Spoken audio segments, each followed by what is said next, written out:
Now the first walls of Jerusalem were built by the Canaanites some 5,000 years ago. So long before the Israelites entered the Promised Land, the Jebusites lived securely within the walls of Jerusalem.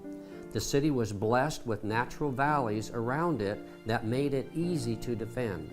The city walls and its fortress provided additional protection.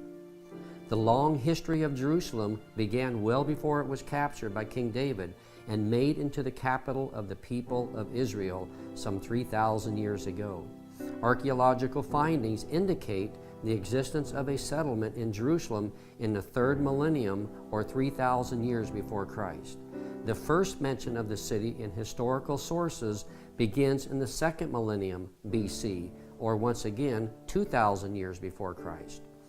The location of the ancient Canaanite city of Jerusalem was chosen specifically for its natural protective qualities. The hill on which early Jerusalem was built has natural fortifications from 3 directions. The deep Kidron Valley from the east, or also known as the Valley of Jehoshaphat, and then to the west was the Hinnom Valley, also known as the Herodian Valley. And the lowland where the 2 valleys met to the south is down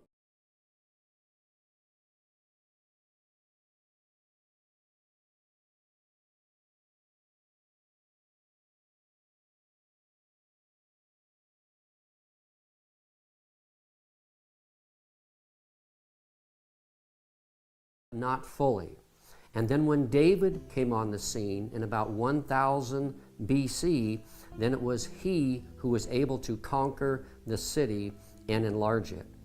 God was with David and allowed him to capture Jerusalem from the Jebusites. Later, he built additional walls to fortify the city. The Gihon Spring was outside the city at this time, and the city became known as the City of David. Jerusalem's ancient water source was and always has been the Gihon Spring on the east side of the City of David in the Valley of Jehoshaphat, or the Kidron Valley. In 2 Samuel 5:6, God tells us about how David captured the city of Jerusalem from the Jebusites. You will never take this city. Nevertheless, David took the stronghold of Zion, that is, the city of David, and David aided by David's soul. Therefore it is said, the blind and the lame shall not come to David. And David built the city all around from the Milo in the God of hosts was with him. So in this passage we see here that the Jebusites are mocking David, and then David comes up through the water shaft of the Gihon Spring and captures the city of Jerusalem from the Jebusites from within the city, coming up from underneath of the city. Just below, or even connecting to the southern stairs there, Then after the time of David, then Solomon comes on the scene, and he adds to the walls of the city of Jerusalem. So David dies, and then Solomon built a temple on the threshing floor of Araunah or Ornan, and he enlarged the Temple Mount platform and added walls from the city of David to the Temple Mount. So he enlarged, he built this temple platform, he built the temple, which was that he had built.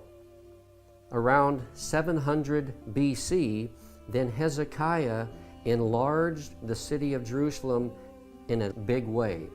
What was happening was that the northern 10 tribes of Israel, the northern part of God, fulfilled his word in Jerusalem. And so they settled in what is called the western side of the city of Jerusalem.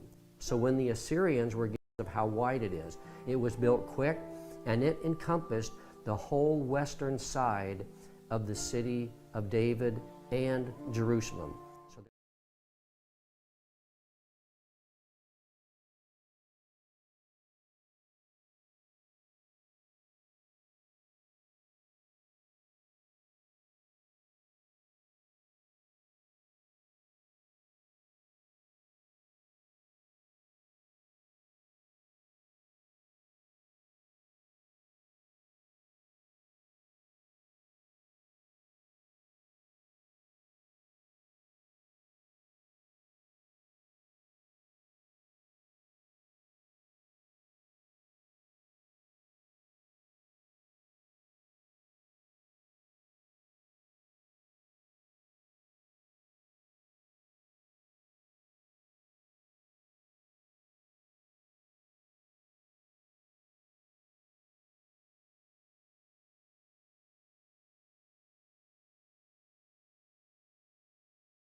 glorious and majestic.